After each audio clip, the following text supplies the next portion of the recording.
The Legend of Zelda Tears of the Kingdom is a little less than a month away, and with the gameplay showcase there has been a lot of mixed reactions. Allow me to voice in this beautiful comment. What utter nonsense! Every element described here, total madness. 6 years on from what felt like a bare skeleton of a game, and this is where they've got to. I shan't be playing it. Long live the hookshot and other cool items.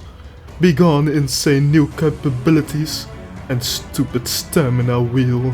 Oh no, Link, hero of time, hasn't got the stamina to swim 20 meters across a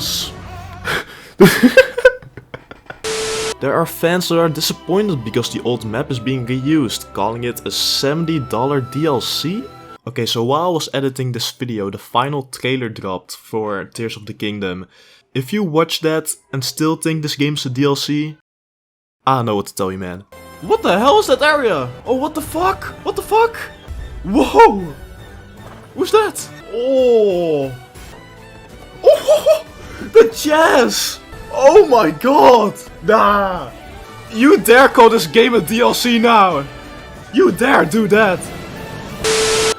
Game developers that are blown away and are questioning what the hell they've been doing with their lives for the past couple of years. And the usual excited fans who cannot wait to play it. I personally fall with the last two groups. Although I'm only a year 1 game design student, I was blown away by the design of the newly shown mechanics, especially the fuse and ultra hand mechanics. And today we're gonna look at why these mechanics are so impressive. But Leroy, Banjo and Kazooie have been doing this stuff for years. Oh, hell no, man. What the fuck, man? Let's get the stupid argument out of the way first. No other game has done anything remotely close to this level besides its predecessor, Breath of the Wild, which wasn't even intentional. This game allows you to take stuff that you find in the open world and make vehicles by yourself. You don't just hop into your next man's uncle's garage, select a few items and magically put them together. You have to actually use the Ultra Hand ability, then drag and attach them one by one. Like you are actually putting them together like a mechanic. And you are using the logs from the trees that you cut down. I have no idea how Link gets these wheels and lights and stuff, but they might get dropped from the new enemies we saw. Anyhow, I cannot wait to see what people build with this new mechanic. Alright, you can make vehicles, cool, but let's address the elephant in the room, which is the fuse mechanic. This is probably the mechanic that had system designers reconsider their life decisions. But why is this mechanic so impressive? Let's first look back at one of the only major complaints people had with Breath of the Wild, the weapon durability. Weapon durability was quite the annoying mechanic for some people in Breath of the Wild, as they would have a sick loadout with their favorite sword, shield and bow, but after a few fights they would all break and you'd have to search for new weapons. While being frustrating, it was an essential mechanic that kept the main gameplay loop of Breath of the Wild intact. It was so essential as without it, people would stick to their main loadout and never be in need to explore more or fight tougher monsters to get better items. So what did Nintendo do to solve this problem? Many people speculated that they would maybe add a blacksmith that could fix your weapon's durability, or that they would remove weapon durability entirely. Nah, Nintendo said screw that and made a completely new mechanic which allows people to fuse their weapons with overworld objects, other weapons, while fixing the durability issue in disguise. What the fuck? This way of fixing design problems is what most likely impressed these developers, because nobody in their right mind would even think about designing and implementing a mechanic on a scope like this. Let's put things into perspective.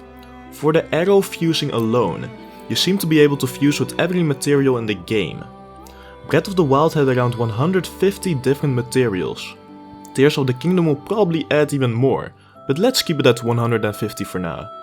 Now a lot of these materials, like the different kinds of fish, might still have the same effect, so let's say only 50% of these materials have unique effects. That is still 75 different types of arrows that all need to be designed and implemented, with their own sound and visual effects as well. Not to mention the dozens of bugs that they would have to fix while making all of these. And we haven't even talked about the shield and sword fusing, which uses overworld objects as well.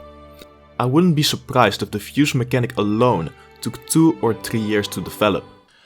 Now we haven't even talked about the ascent and recall abilities, which are still major mechanics that I'm sure required a bunch of work to implement.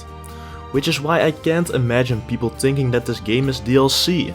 It's true that the sequel was made because the development team still had many ideas for Breath of the Wild after the DLC. But that doesn't mean that all of those ideas should be considered DLC. Having ideas in the backlog after a game's release is completely normal, and is the main reason why sequels are made, especially when there are so many new ideas that a completely new game can be made.